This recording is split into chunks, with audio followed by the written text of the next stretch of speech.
আমাদের ক নম্বর প্রশ্ন হলো একটি ত্রিভুজের দুইটি বাহুর দৈর্ঘ্য যথাক্রমে কি 18 সেমি ও 16 সেমি এবং এদের অন্তর্ভুক্ত কোণ 30 ডিগ্রি হলে ক্ষেত্রফল নির্ণয় করো।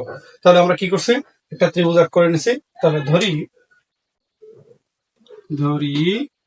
ত্রিভুজ এ বি সি এ কোণ বি ইকুয়াল 30 ডিগ্রি, তারপর এ ইকুয়াল কত ধরছি আমি 16 সেমি,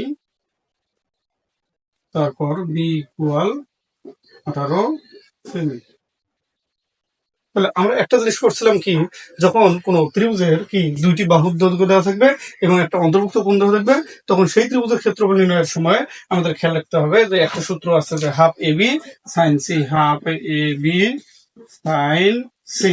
আমরা বইয়ে এই সূত্রটা পড়ছিলাম, তো আমাদের এই সূত্র প্রয়োগ করে এই ত্রিভুজের ক্ষেত্রফলটা নির্ণয় করতে হবে। তাহলে এখন আমরা লিখবো, আমরা জানি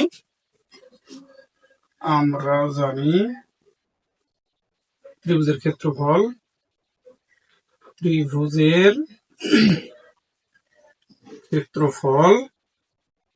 হাফ এ বি সাইন, এখানে আমরা কোণকে যে 30 ডিগ্রি কোণ আছে তাকে আমরা নির্দেশ করছি বি দ্বারা, তাই কোণ বি।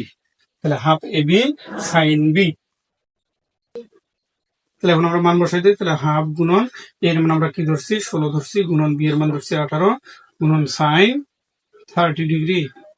তাহলে এখন কি হচ্ছে, এইটা দ্বারা যদি আমরা এটাকে কাটি তাহলে 8 গুণ 16, তাহলে 18 আর 8 আমরা যদি গুণ করি 8 64 4 হাতে হলো 6, 8 8 8 6 14, গুণন আমার সাইন 30 ডিগ্রি মান কত হাফ। তাহলে এই দুটো আমরা যদি ক্যালকুলেশন করি তাহলে আমাদের কত আসতেছে 72। সুতরাং নির্ণয় মান বা সুতরাং নির্ণয় ক্ষেত্রফল, সুতরাং নির্ণয় ক্ষেত্রফল হলো কত 72 বর্গ সেমি। লিখতে হবে বর্গ একক,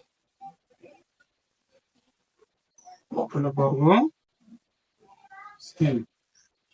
তো আশা করি সকলে বুঝছো।